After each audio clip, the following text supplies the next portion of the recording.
so much we've absorbed so far. How about that? It's just, this has been some amazing talks. And hopefully this will just kind of feed into what you've already heard from others to give you another viewpoint on what it is that we've been doing. So if you listened to my talk last year, this is kind of Phishing Adventures point 2. And I am here. My name is Kathy Click. I am here to talk to you this afternoon. So last year I came and talked about the way we had reduced our click rate using risk metrics to determine who was clicking, who was being attacked. How do we get to these people? How do we reduce the 26% reaction rate we were getting? People were clicking on things. 26% of all that was coming through that was malicious was being clicked on. So we dealt with those individuals. And we've reduced that rate using just those, because I only had a specific amount, only a specific amount of licenses to use. Now we're a 500,000 person company. We have over 350,000 active email addresses, and they gave me 25,000 to work with and asked for ROI. Well, I showed them. We have it down to 3% click rate with any. Thank you. Thank you. So it can be done if you're just focusing on those individuals that you know are at high risk. We've got people that with email addresses probably haven't checked their email in 5 years. And then even if they do, they probably dump it all and go back on. So we weren't worried about those. We were about the ones that were doing it. So, and still you will notice the team has not increased. It's me and my cat. And if you want to see what he's doing today, go into the pet lovers. Yeah, he's laying around doing nothing. What a guy. So we're got to take a look. We've got 3%. We want to keep it at 3%. We don't want it to get worse. What is it that we can do? I'm going to give you 3 scenarios that we've done over the past year. And this one is our most recent. We went with the obvious. Those people that were clicking. All right, well, what are we going to do with those? All along, my CISO has been saying, and I've been ignoring quietly, are we telling people that they're clicking on something? Are we giving them any information when they're clicking? No. When we were at 26%, that was like thousands of people. Who wants to keep track of that? Well, now we got it down to 3%. So it's a whole lot more manageable than it was before. So, okay, we'll figure out who's clicking, what they're clicking on, you know, what those tendencies are, what kind of business risk we've got. And let's still remember it's me and the cat. So we want to do something that's as automated as possible so that, you know, basically I'm just doing a little bit on maybe one day, hopefully just for a couple of hours in order to make this go forward. So we started playing with Power BI. And when I say we, I'm not talking about me and the cat. I'm actually talking about my manager, Todd, who I brought with me sitting over there at the table. So if you want to talk about Power BI and APIs, he's the man to talk to because he does that all for me, thank heavens. And what he did is he connected the information that we're getting from our email filtering about those individuals that are clicking and tied it to an email that they get that, well, it's like if you click in the morning, you're going to get it at midnight. It's going to be an email that's going to tell you, there's a sample of it right there, that says, hello, we know what you did. This was the subject. This is what happened. You did it 1 time, 2 times, 17 times. Yeah, that guy actually sent me an email and said, I didn't click on anything. So I sent him and his manager back the list that we sent him. Yeah, you did 17 times. I never heard another thing, so I think he's going to take the training, which is a good thing. So we created this notification email, got it all approved. And then we did a little testing to see what people were doing. So all of those went to us first. We wanted to make sure this was going to work because we didn't really need to annoy a couple of 100 people and have them sending me email. Let's make sure this baby works. And it did. So we tested it and we launched it. And we launched it first, just sending information to the individual. It didn't go to anybody else. It just said, hey, hello. And we got some training coming for you and we want you to take the training. It's mandatory.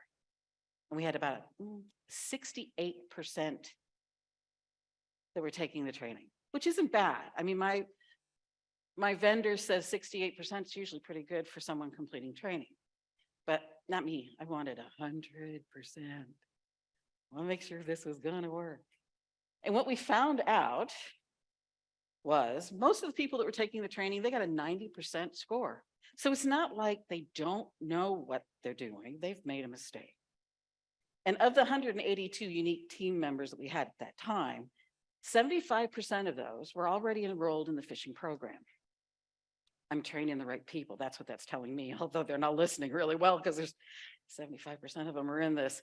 63 of those were rated at highest risk. Okay, so I really know I got the right people. I just need to get them to listen. So 22 of them are also trained on multiple weeks, which means they clicked on multiple things over multiple weeks, and we just kind of needed them to stop that. So we started notifying managers. We got the approval to notify managers. And sure enough, you will see right there on that screen, I got my first 100%. The vendor was impressed. You actually got 100% people to finish. Yep, I did. So we went from 68% to 85 to 90% completion.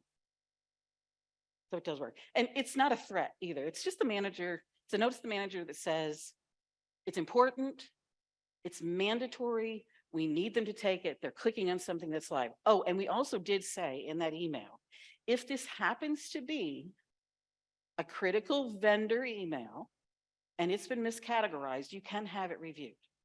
And we did find out several things. We did find out certain things were being miscategorized. We cleared that up. We found that some vendors had been compromised and had not told us. We caught those, that's good. We found that people that were being foolish and clicking on things like, oh, I think the one subject was reasons to sleep naked. We're not seeing much of that anymore, which is good. And I want my popcorn and I want my drink and I want to sit down and I want to listen to the reason behind why that was business critical. It's got to be a good story, right? It's got to be a good story. But they're not doing it anymore. And that's a good thing. So then we took all of this information that we were gathering through the Power BI, that's Todd, and we put it into a dashboard. And this goes to my management up to my CISO so that they can see what is actually happening. He wanted to know, now we're going to tell him. Now, my hope is as we continue this program, we're getting about maybe 100 plus a month that are doing clicking, that we're going to even drop this down further. That we'll have less and less individuals as they realize, don't click on the silly stuff. We know dang well you're doing it. And obviously the phishing program, you're not taking the training. So we'll tell you this way, please stop. So the next thing we did was, okay, we're not really doing anything with languages. So let's try something with languages, because I'm not sure if I'm sending out everything in English. The phishing simulations are going out in English. The training is going out in English. Although all the training is available in multiple languages, I try to make sure at least to do that. Are we missing a spot here with language? So I thought, okay, let me think about this. If I contact someone in communications, I bet they can tell me which countries are more likely to respond to the communications, that's important, if they're putting it in their own local language. Makes sense, right? Communications does communications, we're global, they must be doing stuff in languages. So I'm talking to this friend of mine who works in communications, and I said, give me some metrics. What can you tell me? You guys always talk about all the metrics you got. What do you got on language? And he said, oh, have you thought about talking to the Learning Center? I know they do languages in some of the training they're sending out. So you're telling me you have no idea which countries respond better with a particular language? Nope. Okay. All right. Okay. That's fair enough.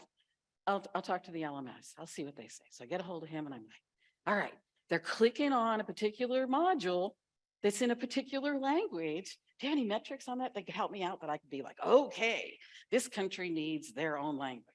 He's like, nope. Okay, thanks. I'll figure this out myself. So I started looking at the metrics that I had from email. Who seems to be not really responding well? Who's showing up in the clicker list?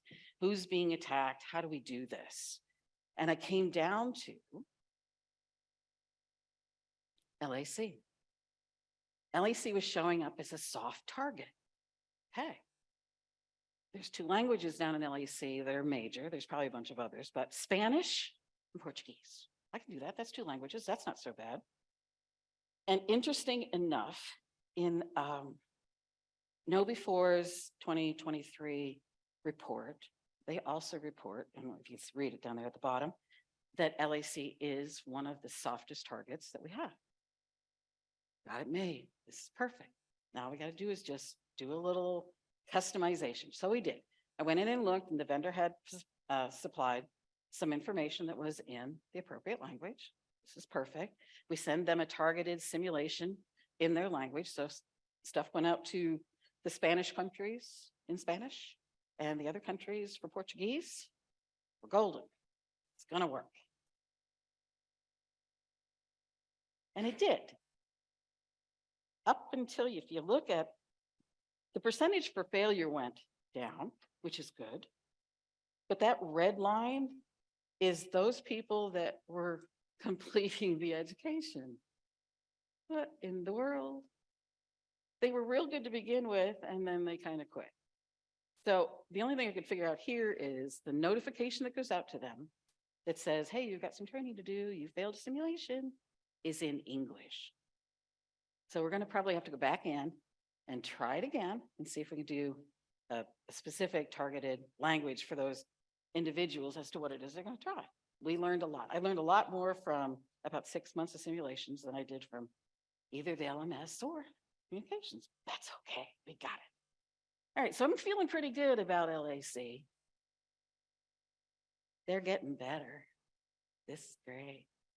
I know what I'm doing. Just watch me. And then I started looking at what it is they were doing on as far as the simulations and the training. And if you look, what I circled, the only training this person had completed was a training in Spanish that was specific to them. So this is giving me even more feedback. They want all of it in Spanish. And I got a feeling if I give it to them all in Spanish, maybe they will actually complete it. So while I'm feeling really good about what's going on down in LAC, I noticed as I'm watching the click rate, it spiked. This is crazy. I'm the 3% girl. That's all they're doing. 3% click. What is this? It was skyrocketing like mad. So I got to digging and I got to looking and I figured it out. It's like, wow, okay, hang on a second. All these people that are clicking, they're all from the LAC area. Wait, they're all from Mexico. They all speak Spanish. I thought I was doing really good with this training. What is going on? And I don't speak Spanish, so I got to get my hands on one of these emails that they're clicking on, try to figure out what it was. If you've never seen a targeted attack on a location, this is what it can look like. Every one of those lines is a different attempt of them to break into the business. So the orange part is when it was active, and then the purple part is it was stopped by our email filtering, but they still continued to send like madmen. Our failure rate was 27%. They were making bank on these emails. So what were they? Got to dig into more. Well, these emails were about a tax program that they have specifically in Mexico. I don't know if it goes farther. We only kind of kept it to what was happening at that time. All right, so this is Mexico.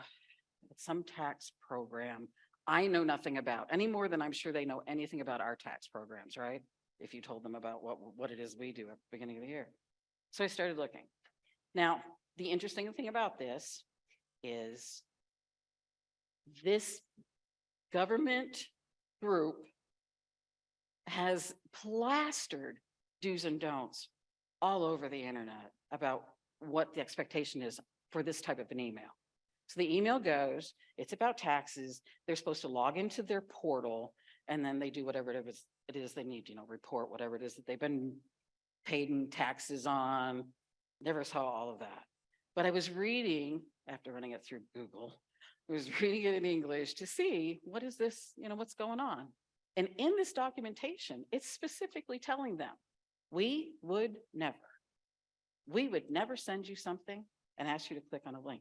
We would never ask you to make a phone call. We would never.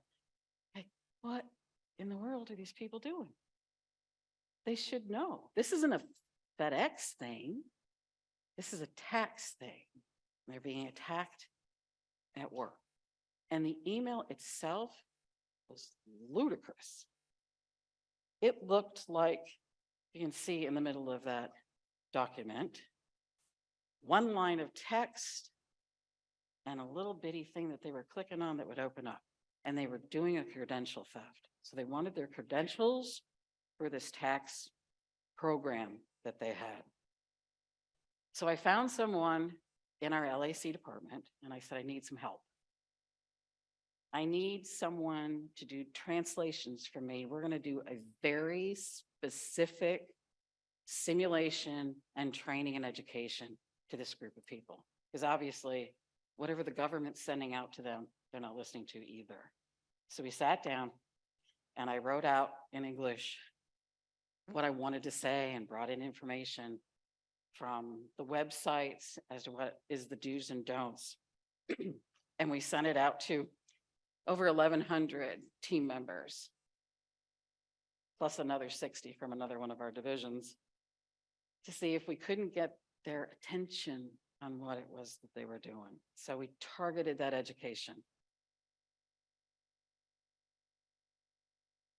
Then we ran some simulations on them because we wanted to make sure we sent you the information. We are hoping you read it because we don't want this to happen again. And we sent them a simple one. The simple one's on the top. It looked exactly like the one that they had clicked on. But after the education, you can see we had a nice size drop in those people that were interacting with on the simulations from when it was active. So this is great. It works. If you send it to them in the language they can understand on a subject that we had no idea about, but they should have had a whole lot of idea about. And then we did them again. We waited about 3 months. We hit them again, only this time we made it a little harder. We put the logo in for that Mexican government group, which is circled there on the bottom. And we waited to see what would happen. Well, we got some people that clicked. But when I compared the people that were clicking on this one to the people that were clicking on the other one that was simpler, they were different people. So at least those people got it on the first go round, but the second time around, they're thinking, oh, this has got to be right because it doesn't look exactly like the one that was before that we know was fake. But they also get hit with targets like that. So we had 7 fail in March, and we had 8 fail in May, and only 3 of those were the same people. So once again, we got them the information in the language they could understand. And it does make a giant difference. And as large as we are, we've done this also with China. We send information to them in Chinese with Chinese information, and we are finding in the return, it does work. The interesting thing also with the people down in LAC, the Spanish and Portuguese people, the Portuguese people will more likely click on something in Portuguese than English, but the Spanish people are kind of 50-50. They'll go either way. If it's English, click. If it's Spanish, click. But we're getting their attention. So we had to have a plan, and we're working towards that plan. So we're sending out multiple Although we were sending out multiple communications in English only, we now know we need to change that. We took a look at even the simulations. If it was meant to them to be sent out in their language and it was something that was very specific, we're really getting them to pay attention. And it was really amazing because I went through a lot of the ones that we were targeting in here and I looked at their report cards and noticed those two simulations that were sent to them specific in their language, we probably had an 80% completion on those modules. But the others that they're getting, and those are getting like mini bites. I sent out a newsletter, it's in English. It tells them about DNS, it tells them about what to click on and what not to click on. They're all in English. And you'll notice for the most part, no one will take those down in LAC. They just kind of ignore it. So our training completion dropped the interaction with that LAC targeted attack from 80% to 40. So that's great.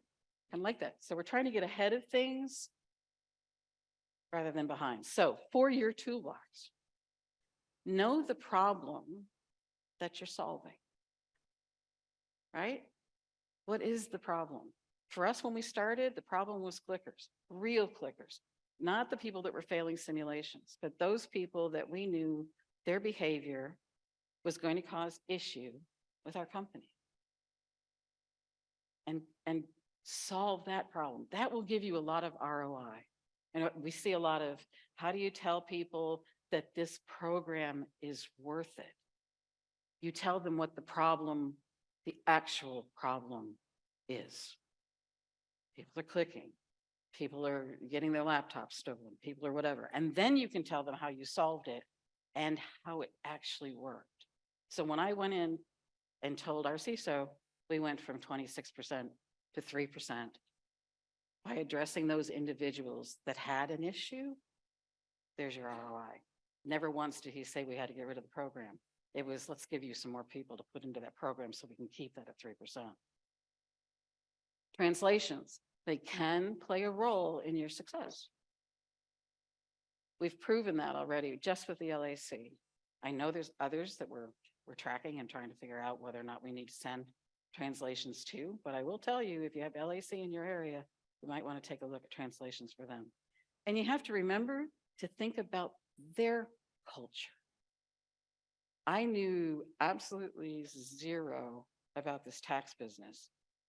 And I think those individuals that were sending all of those emails knew dang well that some company based in Memphis, Tennessee doesn't have the first clue about LAC's tax program. And there's a real good chance it's going to go through and it's going to work. And it was. Now, I will say on the other side of this, all of those clicks were blocked by our amazing endpoint system, which is great.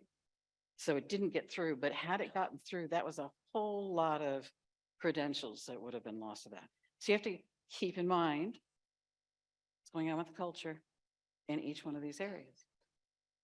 And you can take your program past where you're just sending out English letters to a global audience and increase your lowering of risk.